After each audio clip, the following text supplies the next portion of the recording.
এতিয়া আছো শদিয়াৰ টুপচিঙা গাঁৱত।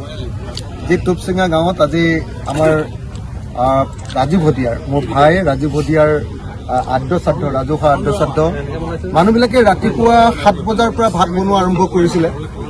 এতিয়া সন্ধিয়া 7 বাজিছে, এতিয়া পৰ্যন্ত ভাত বনাই আছে আৰু চাগে 9টামান বজালৈকে বনাই থাকিব লাগিব।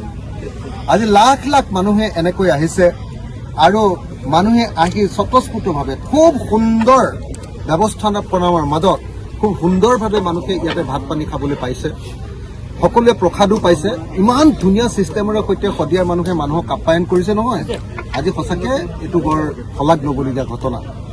তো বোধহয় অসমৰ ইতিহাসত চৰকাৰৰ পৰা সহযোগ নোহোৱাকৈ কেৱল আৰু কেৱল মানুহৰ সহযোগিতাত মানুহৰ উদ্যোগত সাধাৰণ মানুহৰ প্ৰজাৰ উদ্যোগত তৈয়াৰ হোৱা আটাইতকৈ ডাঙৰ অনুষ্ঠানটোৱে বোধহয় এইটোৱে হ'ব।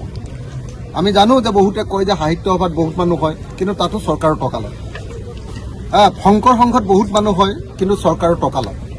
কিন্তু আমি দেখিছোঁ যে আজি চৰকাৰৰ এটা টকা নোলোৱাকৈ ৰাইজৰ সহযোগিতাত লাখ লাখ মানুহে ইয়াতে ভাত খালে, ইয়াতে সকলোৱে কথা বাৰ্তা পাতিলে, শ্ৰাদ্ধ অনুষ্ঠান কৰিলে।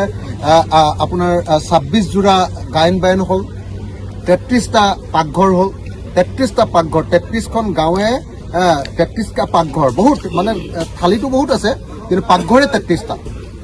এনেকৈ আজি গোটেই গাঁৱৰ মানুহে একদম পৰ্বতটোৰ সমান ওখকৈ প্ৰসাদ আছিলে। আজি সকলো মানুহে পলিথিনত ভৰাই ভৰাই বিলাইছে। এনেকুৱা এটা অতি গণ উদ্যোগেৰে আজি আমি জনতাৰ শিল্পী ৰাজীৱ ভদিয়াৰ আদ্যশ্ৰাদ্ধ অনুষ্ঠান আয়োজন কৰিলোঁ, সমাপন কৰিলোঁ।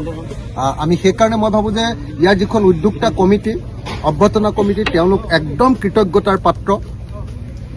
এই গাঁওখনৰ ৰাইজ কৃতজ্ঞতাৰ পাত্ৰ, শদিয়াৰ ৰাইজ কৃতজ্ঞতাৰ পাত্ৰ। কিন্তু আটাইতকৈ ডাঙৰ কথা যে সকলো মানুহে নিজেই খৰচ কৰি গোটেই অসমৰ পৰা আহিছে আৰু কোনেও এটাও ক'তো কমপ্লেইন কৰা নাই। আৰু সকলোৱে মানে একদম আপোন ভাৱেৰে নিজৰ ল'ৰাৰ সকামৰ নিচিনা, নিজৰ দেউতাৰ সকামৰ নিচিনা ঠিক তেনেকৈ আজি এই ৰাজহুৱা আদ্যশ্ৰাদ্ধটো আয়োজন কৰিলে। মই শেষত ৰাতি একদম শেষ ৰাতি আমি সকলোৱে এটা শ্লোগান দিলে বেয়া পাব নেকি? জয় আই অসম, জয় আই অসম, জয় আই অসম। ৰাজীৱ ভদিয়া অমৰ হওক, ৰাজীৱ ভদিয়া অমৰ হওক, ৰাজীৱ ভদিয়া অমৰ হওক, ৰাজীৱ ভদিয়া অমৰ হওক, অসমীয়া জাতি অমৰ হওক, অসমীয়া জাতি অমৰ হওক, অসমীয়া জাতি অমৰ হওক। জয় আই অসম, জয় আই অসম, জয় আই অসম। ধন্যবাদ, ধন্যবাদ শদিয়াবাসী, ধন্যবাদ টুপচিঙা গাঁওবাসী, ধন্যবাদ অভ্যৰ্থনা কমিটি আৰু ধন্যবাদ ৰাইজ আৰু ধন্যবাদ সমগ্ৰ অসমৰ পৰা অহা মানুহবিলাক সকলোকে ধন্যবাদ।